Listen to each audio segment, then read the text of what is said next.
Olá, mozões! Bem-vindos a mais um episódio do Clichê Talks. Meu nome é Vitória Fiore, também conhecida como Nada Clichê.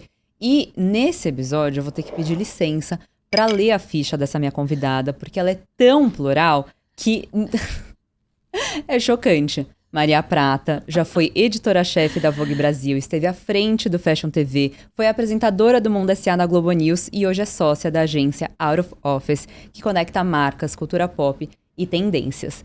Maria, é um prazer te ter aqui, seja muito bem-vinda. Prazer é meu, enorme. Muito obrigada pelo convite.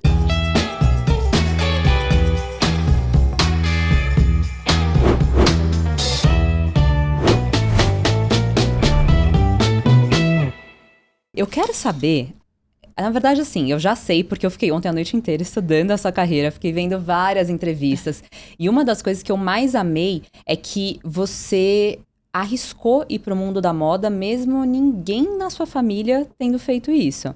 Como é que foi essa descoberta? A minha família é de um outro universo, assim, né? Minha mãe e meu pai jornalistas e dramaturgos, então muito do teatro, do jornalismo. Depois minha mãe se separou do meu pai, casou com o meu padrasto, que também era um super jornalista, o Nirlando Beirão. E então era muito um universo das letras, assim. E quando a gente foi crescendo, meu irmão rapidamente começou a escrever muito bem também, assim, muito rápido a gente entendeu, nossa, ele vai escrever muito bem, ele é um super cronista, um roteirista incrível. Então tudo se desenhou muito rápido, assim, eu entendi que se eu fosse escrever, eu ia ser pior que eles. Eu já vi você falando em entrevistas e eu não acho que isso é justo. Eu tenho certeza que você ia arrasar e eu ainda estou esperando pelo seu livro. No fim, o livro não sei se eu vou conseguir jamais, mas Freud explica, eu travei no livro, depois a gente pode falar disso mais um pouquinho. Mas aí era uma época que eu estava me formando no colegial, anos 2000, 97, e tava começando, o Fitoervas Fashion estava muito forte, a moda brasileira se consolidando, tinha Mercado Mundo Mix, a coluna Noite Ilustrada da Érica Palomino na Folha, era um super sucesso, tinha a cena clubber muito forte no Brasil, então a moda começou a se desenhar muito naquele momento. E eu comecei a me interessar muito por moda. Então eu falei, opa, tem um outro lugar aqui pra onde eu posso ir. Você lembra qual foi esse momento?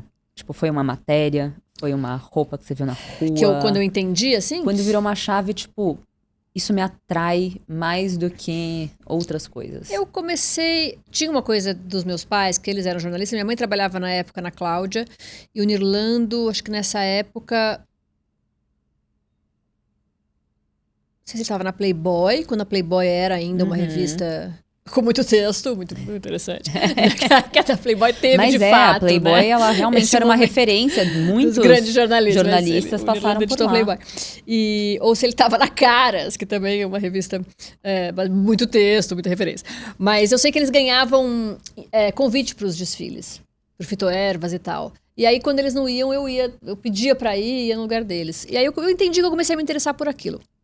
Mas aí ainda não tinha entendido que podia ser uma profissão, assim, né?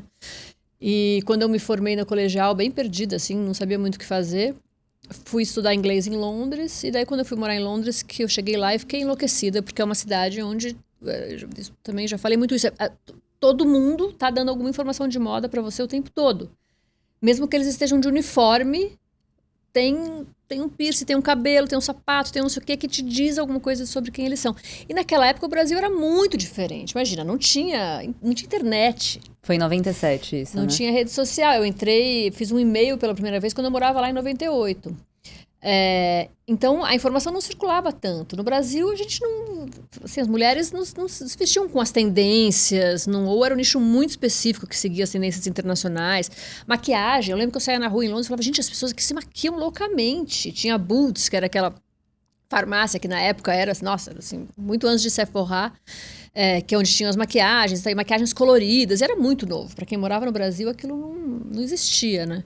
E então lá eu entendi, falei, eu quero estudar moda. E Londres, coincidentemente, é uma cidade que leva a moda muito a sério, né? Perfeito. Então, eu também acho que Londres tem um espaço onde é permitido experimentar, né? Coisa muito. Que eu acho que Paris não tem tanto. Então a gente vê Vivienne Westwood, Alexander McQueen, até a própria Central St. Martins, que é uma faculdade super renomada de lá.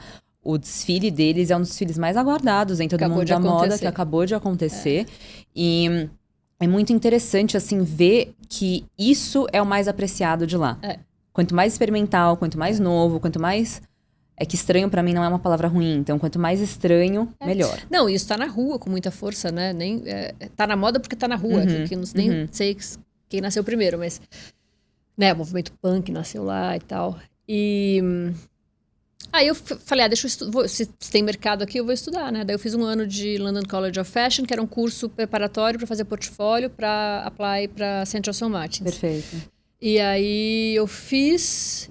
E depois, quando eu acabei o curso, que era de um ano, eu falei, não, eu vou voltar, não vou ficar 4 anos aqui fazendo faculdade.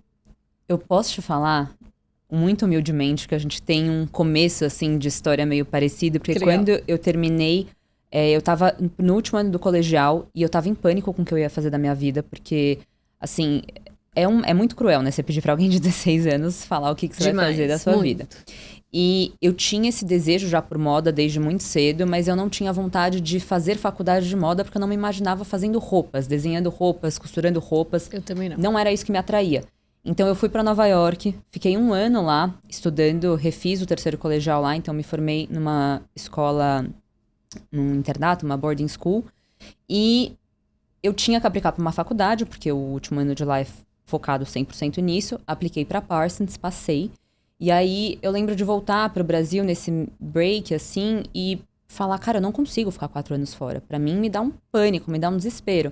Mas aí eu escutei um conselho que eu levo até hoje pra tudo e foi maravilhoso.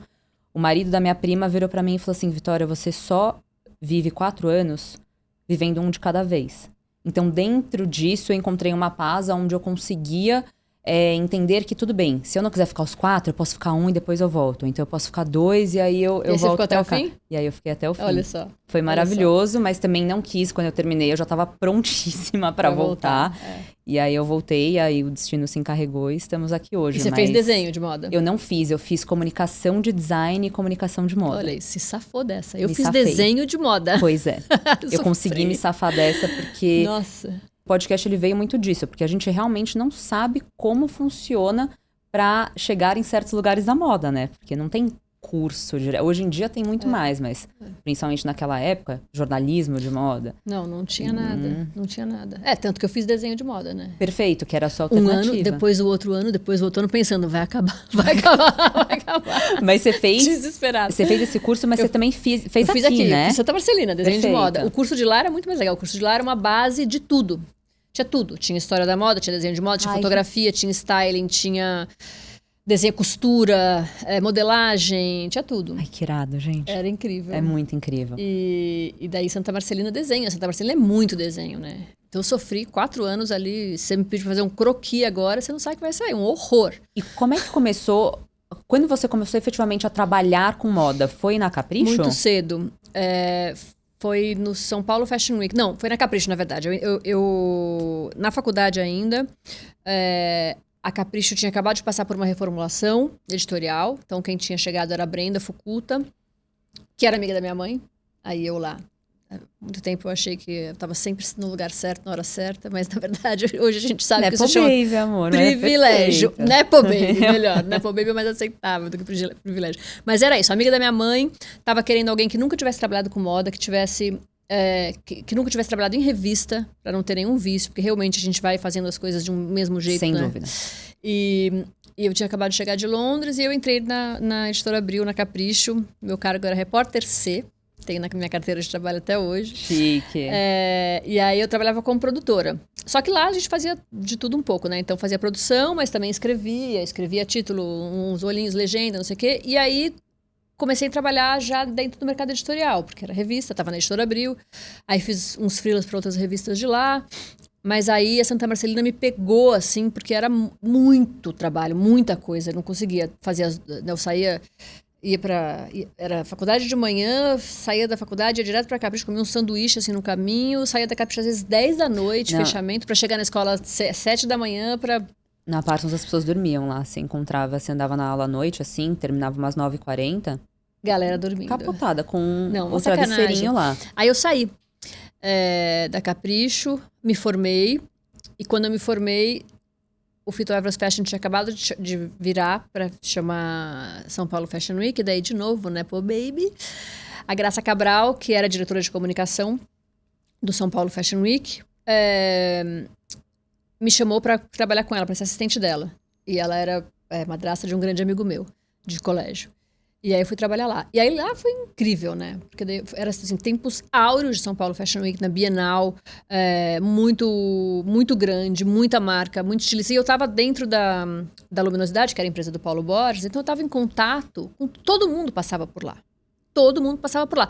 Todos os estilistas, todas as agências de modelo, todos os maquiadores, todos os produtores, os stylists. Então eu conheci o mercado todo ali. Deixa eu te fazer uma pergunta. Muita gente que viveu essa época, que vem aqui no podcast, fala, né, desse momento áureo do São Paulo Fashion Week. E eu sempre fico um pouco na dúvida, porque acho que é uma mania da minha cabeça de achar que as coisas são lineares, né? Que, tipo assim, sempre vai continuar crescendo. O que você acha que foi a maior diferença, assim? Por que hoje talvez isso não esteja tendo tanto prestígio quanto naquela época teve? Que tecnicamente, né, tinha menos... Não tinha internet direito, não tinha tanta gente falando sobre moda. A gente tinha muito dinheiro. A indústria da moda brasileira ainda tinha dinheiro. Então a gente estava falando de grandes marcas, né? Quando o São Paulo Fashion, quando o Fito Ervas Fashion, que era mais experimental, virou São Paulo Fashion Week, entrou Zump, Fórum, Elos, Coach, todas essas grandes marcas, que eram indústrias muito grandes e movimentavam outras grandes indústrias. E aí tinha os estilistas mais conceituais, né? Assim, entre aspas, mas os que tinham mais autenticidade. Era uma época em que a moda estava na moda, então começou a se falar muito desse assunto. Esse assunto cresceu entre as empresas. Todos os patrocinadores queriam estar lá. O Paulo Borges fez um trabalho incrível de divulgação desse momento, assim, e de trazer essas marcas todas. Então, os patrocinadores do São Paulo Fashion tinha sempre, assim, um de beleza, um de carro, um banco, uma companhia aérea, um não sei o quê. Eu lembro. Era gigantesco, era muito dinheiro. O que aconteceu? Essas marcas gigantes, situações econômicas diversas, mas as marcas foram quebrando.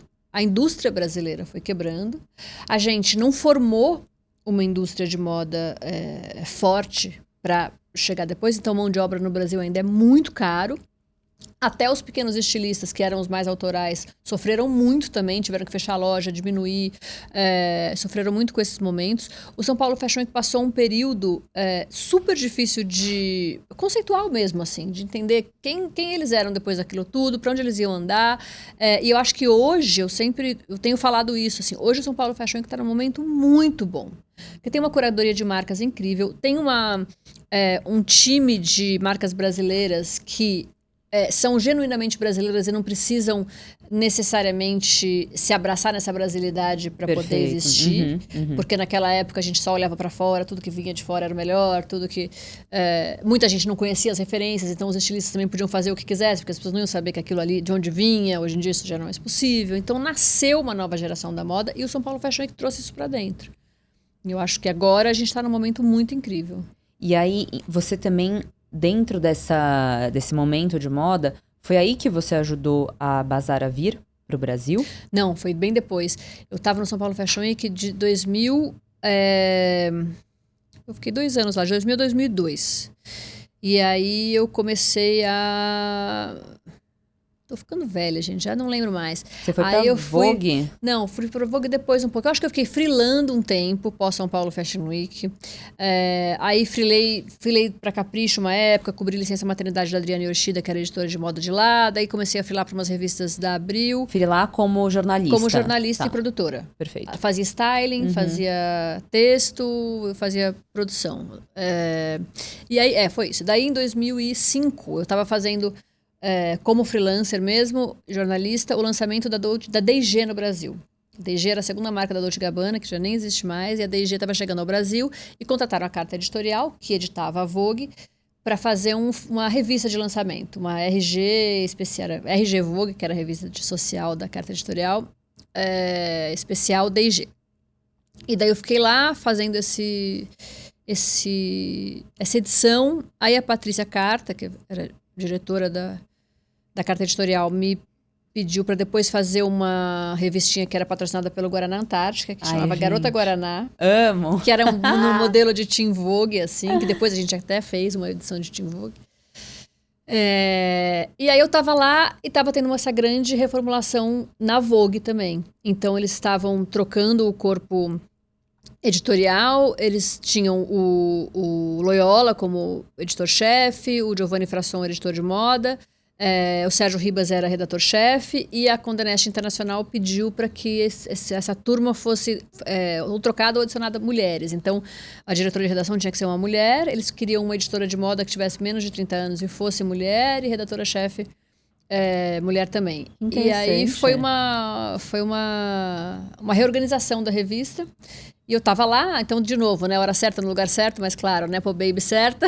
E aí a Patrícia Carta me chamou pra ser editora de moda da revista. Aí eu fiquei lá 4 anos.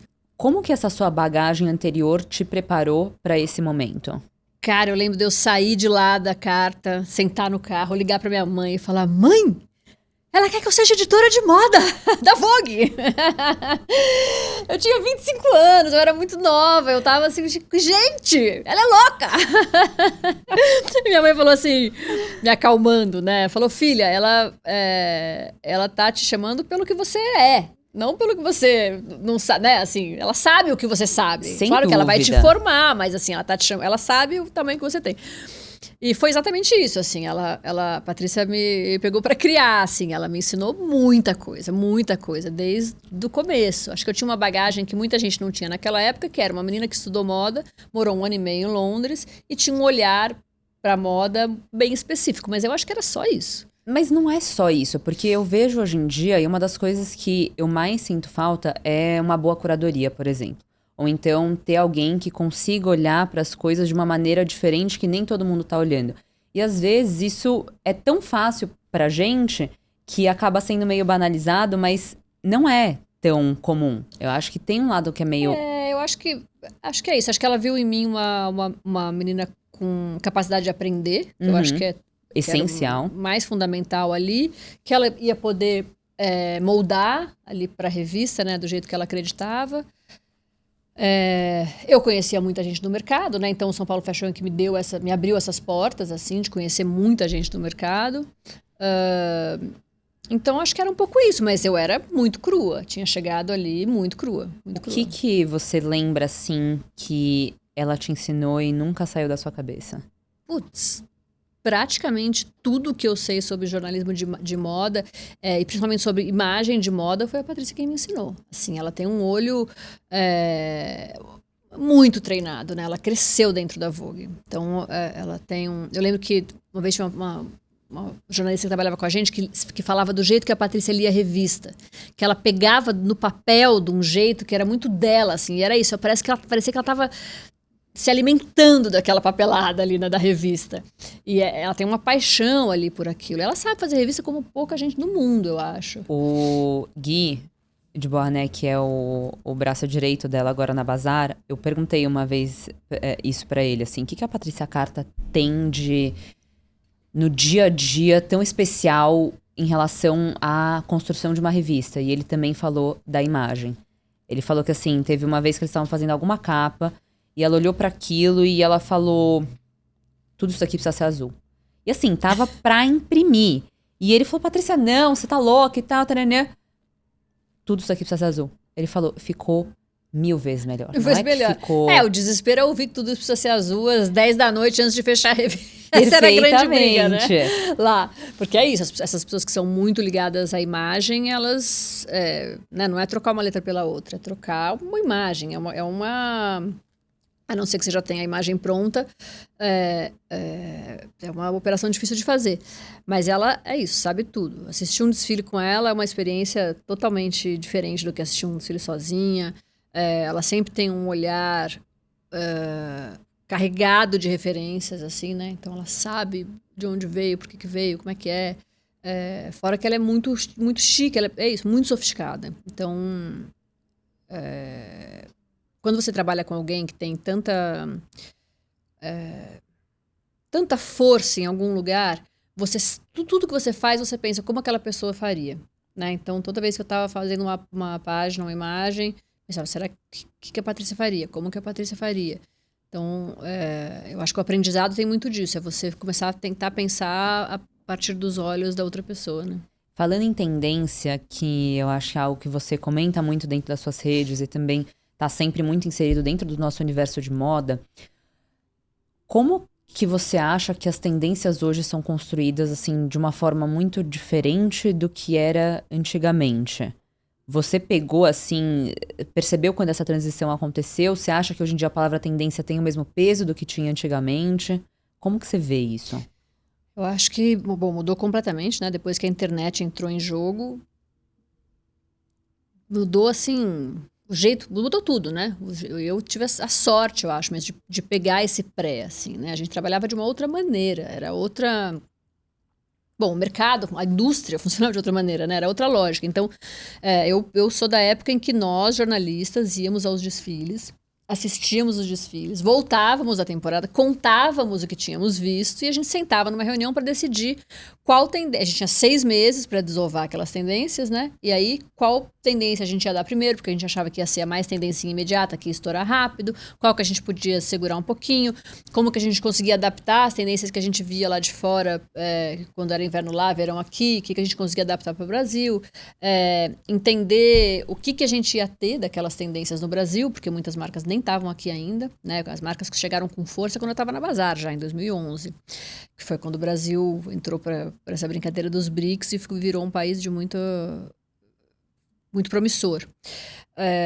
Então mudou radicalmente. Agora, eu até brinco, assim, que tem uma coisa chamada tendência e tem outra coisa chamada trend. Chiquérrimo, perfeito. Era a mesma coisa, né? Era só uma tradução.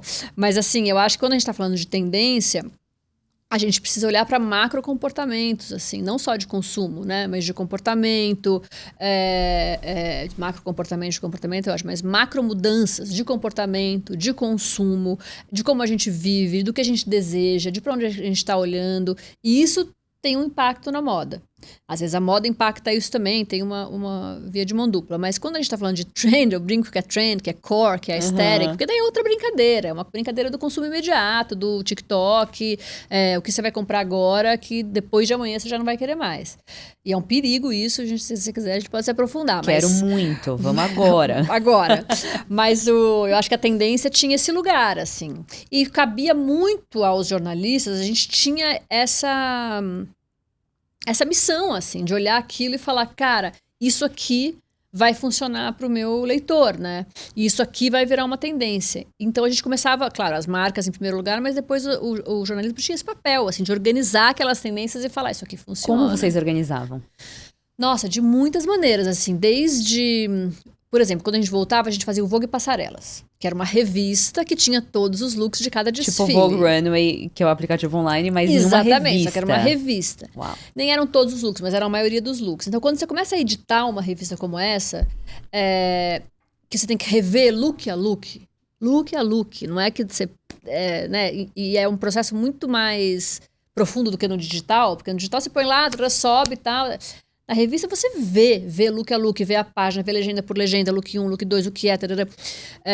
Aquelas imagens vão se fixando na sua cabeça. Umas fixam muito mais, outras você esquece que elas existem. Você começa a entender as repetições de padrão, o que está se repetindo aqui, o que apareceu em todos os desfiles, o que só apareceu nesse aqui, o que é importante a gente falar, por que só apareceu nesse, o que se só apareceu nesse não faz a menor diferença. Não sei te explicar, assim, como é que a gente organizava, mas era uma coisa de trabalhar com aquilo tanto no dia a dia que aquilo ia se organizando na nossa cabeça. Mas eu acho que esse trabalho manual fazia muito esse papel. Eu amo que você entrou nesse assunto, porque uma das aulas que eu tive era Trend Spotting. E era como você descobre, como você percebe tendências antes delas virem. E foi muito interessante, porque eu escolhi... Porque eu tinha certeza que ia ser uma aula, tipo, moda, desfile, etc. E aí, no primeiro momento, a professora abriu o site, sei lá, do New York Times, começou a falar da NASA, começou a falar da economia, começou a falar da época de votação. Geopolítica é fundamental para entender tendências. E naquele primeiro momento eu falei, cara, óbvio, que inocência minha achar que as tendências vêm das marcas de moda. Elas vêm de outros lugares muito mais... mundanos, assim, e sutis no nosso dia a dia do que a gente imagina. Então, como que você, hoje em dia, trabalha, assim, como você percebe uma tendência? Então, voltando àquela, se a gente quisesse aprofundar nisso, Vamos. eu acho que tem um perigo enorme e é simplérrimo de entender, assim, né? Você sabe disso melhor do que ninguém, mas as redes sociais são, quando a gente fala de... Bom, como um todo. São basicamente um lugar onde você fala, eu tenho, você não tem, eu sei, você não sabe, eu fui, você não foi, né? E o ser humano não está pronto. Não estamos maduros para lidar com o eu tenho, você não tem. Então, o que você quer fazer? Quero ter também. Então, se a sua celebridade preferida usou, se a sua influenciadora preferida comprou, se não sei quem que você acredita... E essas pessoas realmente têm influência. Aí todo mundo começa a querer entrar na dança. Quando isso começou, lá atrás, a gente falava com um certo prazer, assim, que era muito importante, que era a democratização das tendências. Nossa, que bárbaro, porque era tão exclusivo, tão excludente, agora tem essa democratização, na internet todo mundo pode ver, todo mundo pode participar e tal. Ótimo. É super importante mesmo. Essa coisa da moda ser super excludente é um pouco apavorante em alguns momentos. Agora, quando todo mundo quer tudo ao mesmo tempo e depois semana que vem você quer uma coisa nova e na outra uma outra nova, a gente está vivendo... A indústria da moda é a segunda indústria mais poluente do planeta. E a gente está consumindo e jogando fora com uma rapidez que nunca aconteceu. Ou seja, a gente está, desde que eu comecei, 25 anos atrás, comecei a trabalhar com moda, a gente está acelerando o consumo e o descarte. A gente deveria estar desacelerando. Então é assustador, assim. E isso virou... você viu nova tendência? Isso é tendência. Mas peraí, gente, o que é tendência? Labubu? Labubu não é tendência. Labubu é trend. É a tendencinha da tendência. Lá na revista tinha isso. Se era tendência ou se era tendencinha. Tendencinha era a coisinha bonita da tendencinha. A gente já diminuiu um pouquinho. Tendencinha. Agora tem trend, o core. Quando você fala de geopolítica, quando você fala de economia, quando você fala de macro tendências, o Labubu não tá ali. Claro, ele vai afunila, né? A infantilização, o que aconteceu com os millennials quando eles estavam crescendo, coitados. Como é que eles lidaram com a adolescência e infância deles, tudo bem. Aí vai, afunila, chega no Labubu. Mas assim, isso aqui é a ponta da ponta do iceberg. Aí agora é o Labubu azul, depois é o cinza, depois é o vermelho, depois... Isso já virou isso é uma loucura. Já é uma balbúrdia. Não, isso é uma doença. Isso é uma doença, mesmo assim. E você não conseguir lidar com o não tenho, eu acho isso tão absurdo. Assim, essa coisa da tendência de pegar e você precisar daquilo. Você acha que isso é uma síndrome do mundo? Ou você acha que, assim... Porque eu sempre fico pensando, cara, tipo, o Brasil, ele é um país muito carente em 1000 aspectos. A gente vê isso agora como um comportamento... que, né, hoje em dia é a Shein, a Shopee, é isso, é aquilo, e são marcas que realmente vendem muito aqui no Brasil e estão tirando espaço de outros 1000 negócios, ou é uma síndrome do mundo misturado com o Instagram, misturado com o TikTok? É tão uma salada mista louca, né? É tudo, eu acho. Não, essa coisa das tendências imediatas e uma velocidade maluca é no mundo. Claro, o Brasil... A gente é especialista em assimilar tendências, se elas forem digitais, mais ainda, né? Mas eu fiquei pensando isso com o Labubu outro dia. Quando, lá pelos anos 2000, a gente teve a febre de toy art, né? Então, todas as revistas fazendo toy art. Lembro que a Visionaire, uma vez, que era uma super revista de moda que lançava, sempre com a revista, eles lançavam uma coisa. Uma caixa desenvolvida com um artista X, uma arte, várias, era muito incrível. E tinha uma Visionaire de toy art que eles fizeram uma caixa com todos os toy arts, que era aquele que parecia um Mickeyzinho, assim, original. E era um objeto de colecionador, assim, custava fortunas e tal. Para aquele negócio chegar no Brasil e chegar... você poder comprar uma toy art daquela, sei lá, nos lugares de toy art aqui, não passava muito de uma linha, assim. Eram umas lojas muito especializadas, eram pessoas que gostavam de moda, era uma coisa super nichada. Vou voltar ao Labubu. Na semana que explodiu o Labubu, eu fui na Liberdade com a minha filha e todas as lojinhas da Liberdade vendiam Labubus de todos os tamanhos a preço de banana. E Labubu começou como toy art, com toy art $5.000, $5.000, não sei o quê. Então é muito rápido. Assim, não tem mais o tempo. Não tem mais tempo pra você digerir aquilo, não tem nem entender. mais o tempo do desejo. Nenhum. Então, você deseja porque desejam por você. Não é uma escolha nossa. Eu acho que a gente está passando por um momento muito complicado, que assim, eu acho que a gente está esquecendo que os algoritmos existem. E vai ser assim agora, né? Eu achei, por exemplo, que eu falei, não, eu não quero usar a inteligência artificial tão cedo. Vou saber como é que é, não sei o que, mas eu não vou usar. Me lê do engano que eu ia poder não usar. A inteligência artificial não está só quando eu entro no chat GPT, tá em tudo. Tá no banco que eu uso, tá no aplicativo que eu faço, tá no seguinte. Não tem a possibilidade de eu não usar a inteligência artificial. O que eu preciso fazer sempre é lembrar que tem uma inteligência artificial. E eu acho que o algoritmo, que é uma inteligência artificial, é a mesma coisa. A gente está deixando de perceber que ele tá. Então, você fala, nossa, viu? Sempre fala isso. A gente fala, não, tá todo mundo falando disso, né? Aí, nossa, todo mundo. Aí você sai da sua bolha e fala, tá todo mundo falando disso, né? Do quê? Não. O quê? E é uma loucura quando você sai, assim, até de São Paulo, tipo, 3 semanas atrás eu fui pra Barrinha, no Piauí, que é um lugar mágico, assim, fiquei completamente apaixonada. E lá as pessoas, por ser uma cidade super pequenininha, então todo mundo se conhece, todo mundo faz programa junto e etc. Cara, eu não lembrava, assim, antes de lá, a última vez que eu tinha ido pra um lugar onde, assim, o meu número de horas no celular reduziu drasticamente, as minhas conversas, eu saí de lá sem saber o que as pessoas faziam da vida. Ninguém falou de trabalho. Óbvio que tinha uma coisinha ali envolvida, mas era muito tipo, quando você chegou aqui, como é que foi esse desenvolvimento, mas o que você gosta de ler, o que você tem prazer, que música que é essa, vamos lá tomar uma cerveja, vamos entrar... E lá você pode dizer, não gostei desse restaurante, preferi o outro. Aqui nem isso você pode mais dizer, porque todo mundo tá indo naquele lugar, todo mundo tá indo. A gente precisa lembrar disso o tempo todo. Mas eu tô achando que a gente tem algumas coisas em comum. Uma delas é a antitendência. Eu sou assim, uma coisa saiu, uma coisa lançou, eu fico em pânico. Eu falo, não, eu não quero isso, tira até... E é muito louco, porque é um efeito contrário muitas vezes. Eu lembro que, acho que uns 4 anos atrás, a Louis Vuitton tinha lançado uma bolsa que eu olhei assim a primeira foto e falei, nossa, que bolsa linda, né? E dentro de um dia eles fizeram aquela campanha, tipo, meio efeito manada, sabe? Quando assim, do nada se abre e todas as influenciadoras mundiais que você seguia estavam com aquela bolsa. Todo mundo postou no mesmo dia. E na hora, eu falei, cara, isso nem chegou na loja ainda e eu já não aguento mais ver. Assim, na minha cabeça eu já usei tanto ela que o pensamento de possivelmente pagar por isso não existe. Tinha uma coisa legal que eu falava quando eu trabalhava com moda, que quando a gente ia editar editoriais de moda ou páginas de shops, não sei o quê, era tanto produto que passava na nossa mão, tanto, que eu já matava a minha vontade de ver, de ter. Então, todas as bolsas da isso vez... acontecia antigamente também. Muito. Os produtos, né? Você vai editar um shooting de moda, você tá lá, quando tem a arara, com todas as peças de desfile, com todas as bolsas, com todos os acessórios. Então, aquilo passava tanto por mim, que eu ia desencanando, assim. Seu desejo já era saciado lá. Mesmo o que não me... né, tava pra brincar muito, assim, na hora de editar. Então...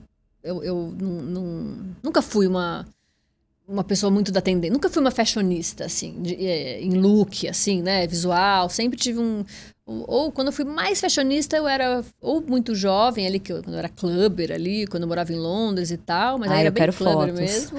Tem fotos, tem várias. Ou...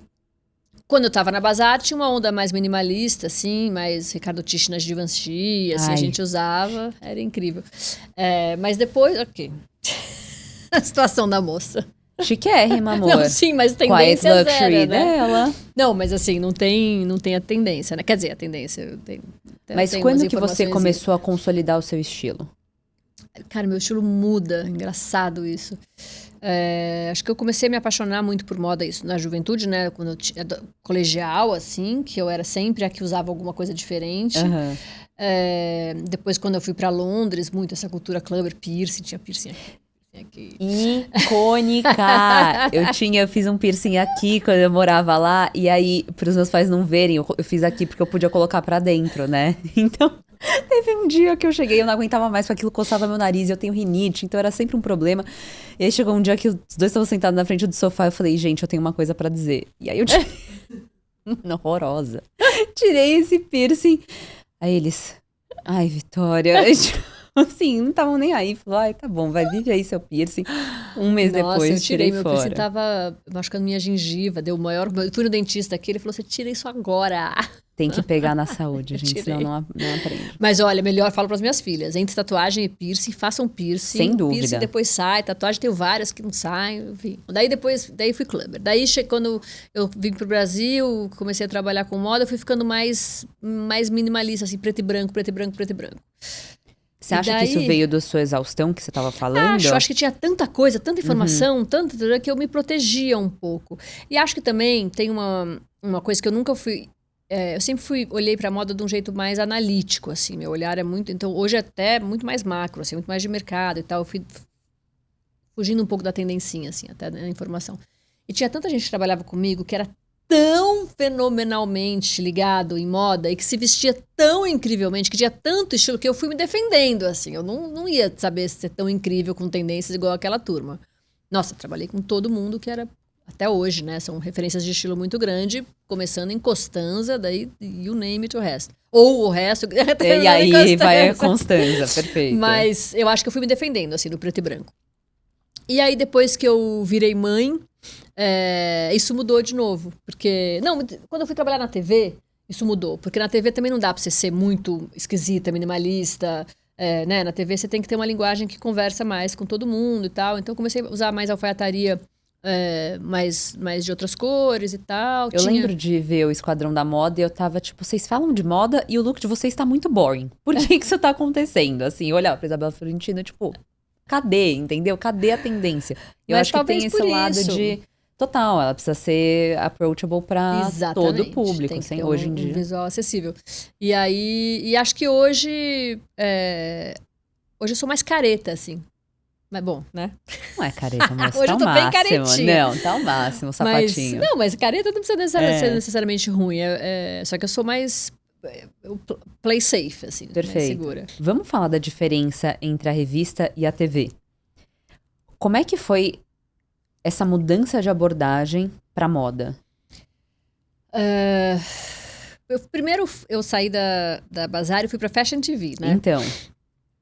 Foi muito legal. Fashion TV era um canal muito pequenininho. Hoje ainda existe a Fashion TV, mas ela foi vendida, né? Então, na minha época, a Fashion TV era da Turner, que é a broadcaster responsável por CNN, TNT, Cartoon, uma gigante, né? Que fazia parte do grupo Time Warner. Depois o grupo Time Warner se juntou com, sei lá mais quem, o grupo, enfim, o maior grupo de mídia do mundo. Então, eu cheguei lá, eu trabalhava na Carta Editorial, que era uma editora muito familiar, pequenininha e tal, e fui trabalhar numa multinacional de comunicação, a dona da CNN. Então, eu ia para Atlanta, uma vez a cada 3 meses, onde é a sede da Turner, ia para Argentina uma vez por mês, passava uma semana por mês na Argentina, porque a sede Latam técnica era na Argentina, então o sinal saía de lá, tudo saía de lá. E aí se abriu um mundo novo, assim, que eu falei, gente, pelo amor de Deus, era muito gigante, muito importante, muito claro, a Fashion TV era micrinha, mas era uma experiência incrível.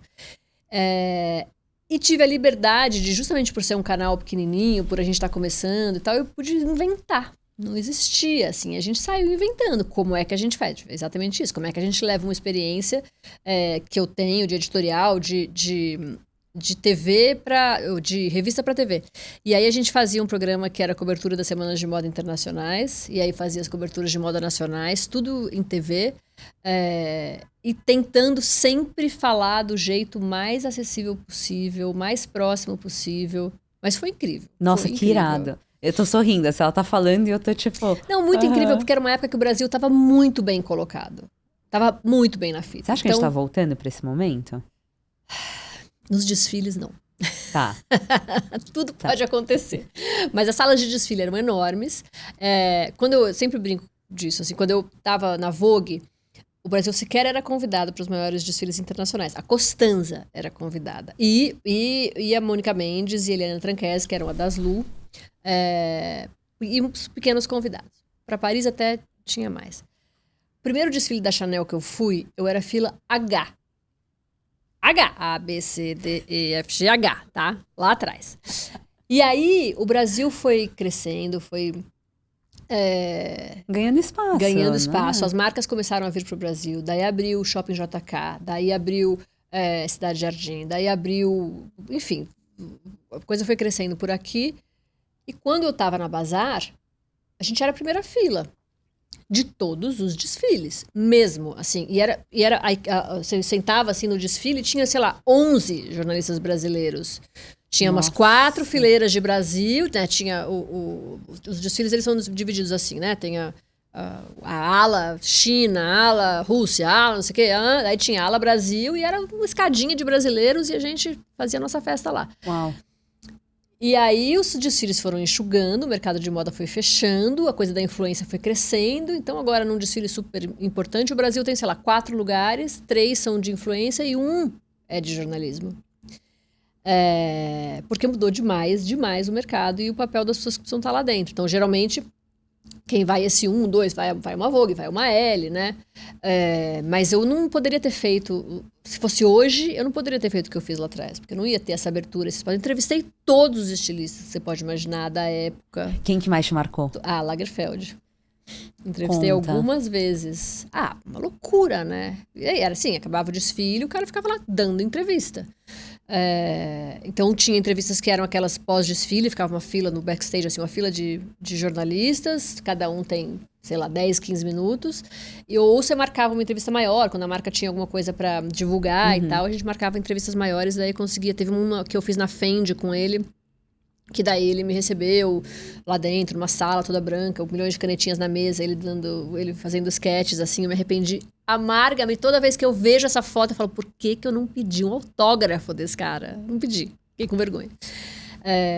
Mas teve uma cena muito engraçada, que eu entrevistando ele, que eu fiquei, primeira vez que eu fiquei cara a cara com ele, assim, eu fiquei chocada, eu com o microfone na cara dele, assim, e a cara dele tinha uns poros, eu vou falar uma coisa, uma indelicadeza, que vou comentar uma indelicadeza com o Carl. Carl, I'm sorry. Ele vai super te perdoar.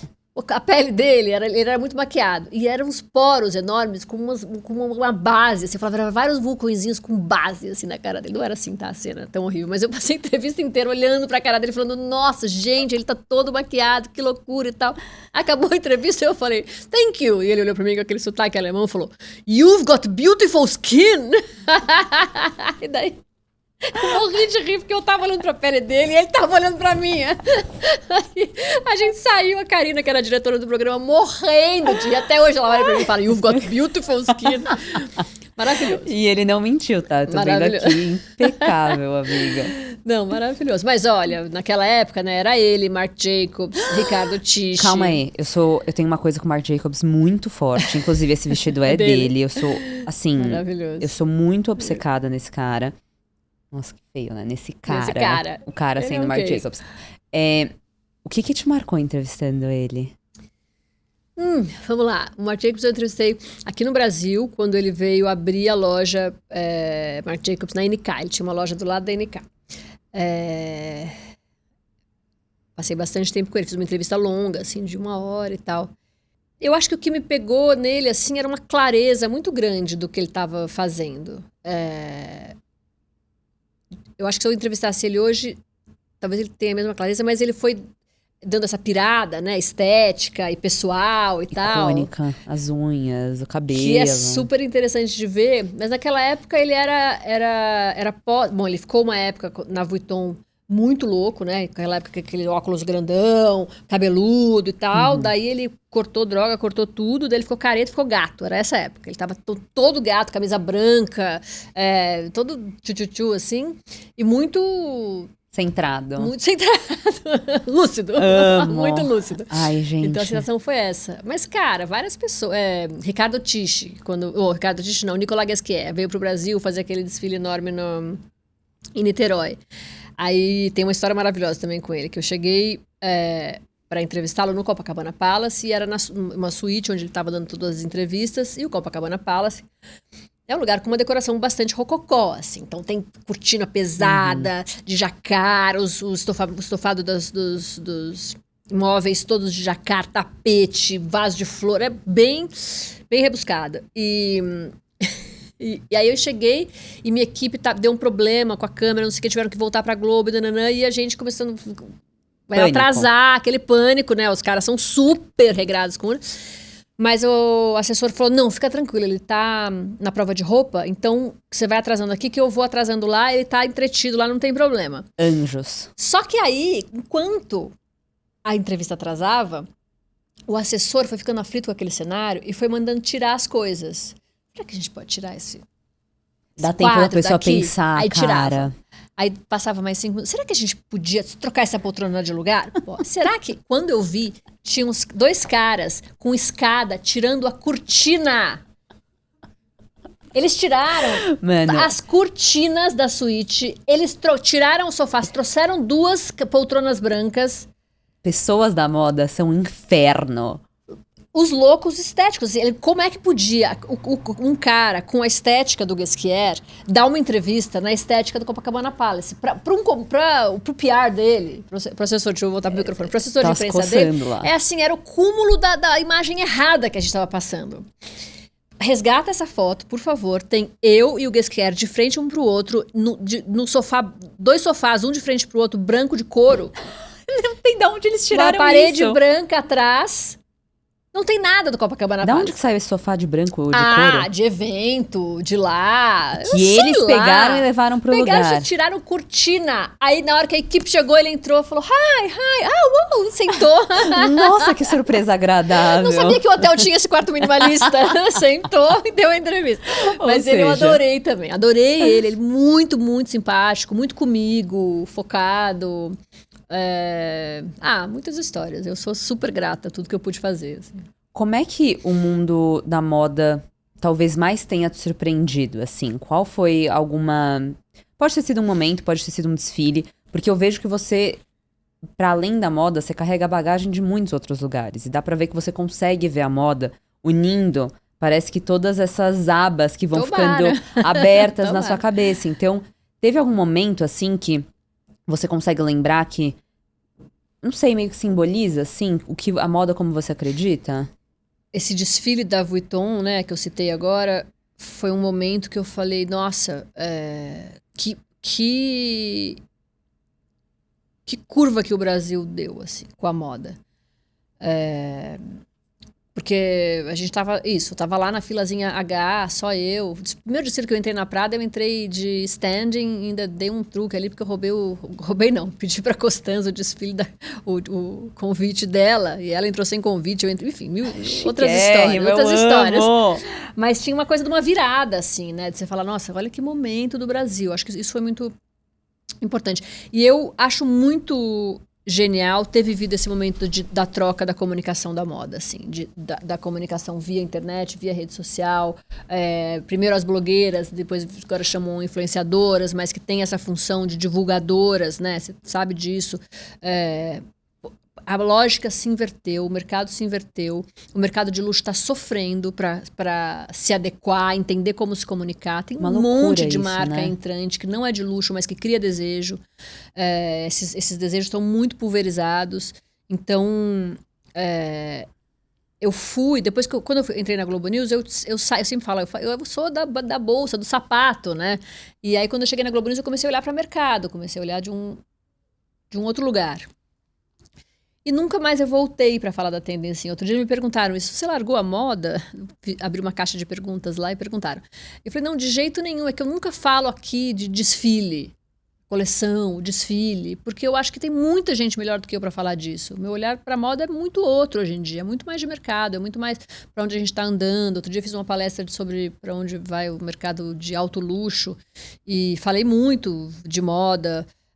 Então tem um outro olhar. Acho que eu até já me perdi na sua pergunta, mas eu acho que eu tento misturar as coisas as áreas que eu trabalho, né? Mas eu acho isso genial, porque eu acho que tem pouquíssimas pessoas, no caso não consigo pensar talvez em outras pessoas que estejam fazendo isso. Eu acho que é um ponto muito importante, porque as pessoas ainda veem moda como um mercado baseado só em criatividade, em produtos, em design. E, assim, para ser uma indústria do tamanho que ela é, tem muito mercado que a gente nem imagina.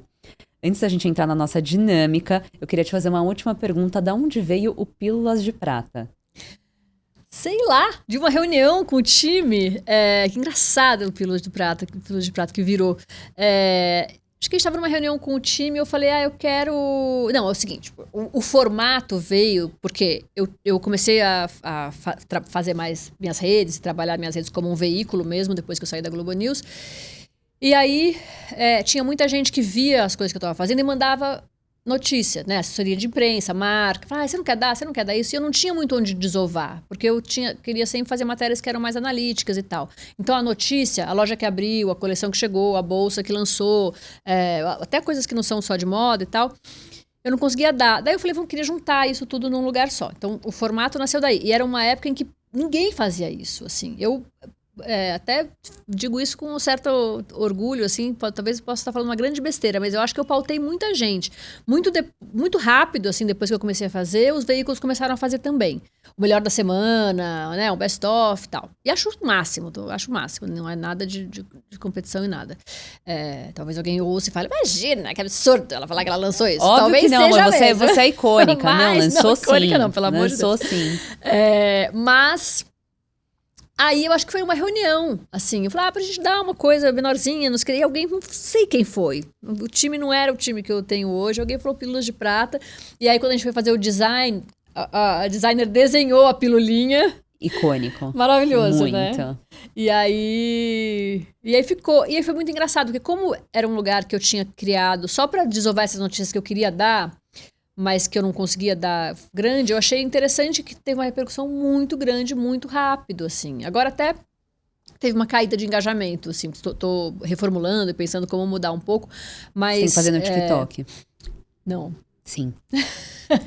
Sim, eu vou convencer. Nossa, as pessoas iam amar. Você liga pra Jamile, que trabalha comigo. Jami, tá vendo? Vocês tá têm o vendo contato, TikTok? né, gente? Eu a faço, Jami mando um adora áudio TikTok, pra ela depois. ela entra, reposta umas coisas. Quando eu vejo, já tá tudo lá. Falo, o que é isso? Já pus no TikTok, já. Mas, enfim, hoje em dia tem muita gente que me encontra. Outro dia eu tava no aeroporto, em Miami. Fui pra Disney agora com as meninas. E aí, o voo foi cancelado. Aquelas infernos. E daí veio uma mulher e me deu um bilhetinho. E o bilhetinho era... Sou sua fã, adoro as Pílulas de Prata. Um beijo. E eu, assim, na chique, esteira de gente, bagagem, naqueles... bilhetinho. Aí eu fiquei tão emocionada. Falei, nossa, muita gente fala assim, adoro Pílulas, me vê, eu vi no Pílulas. Mas assim, quando chegou esse bilhetinho, eu fiquei emocionada mesmo. Falei, olha que engraçado, uma coisa que eu construí, nem sabendo que ia virar esse carinho assim, que as pessoas têm por ela. Isso da internet é meio mágico, né? A gente impacta as pessoas mais do que a gente imagina. E de um jeito, talvez que você fala, isso aqui, né? Talvez nem tchuns, daí você se surpreende. E as pessoas lembram. Elas lembram, é muito curioso isso.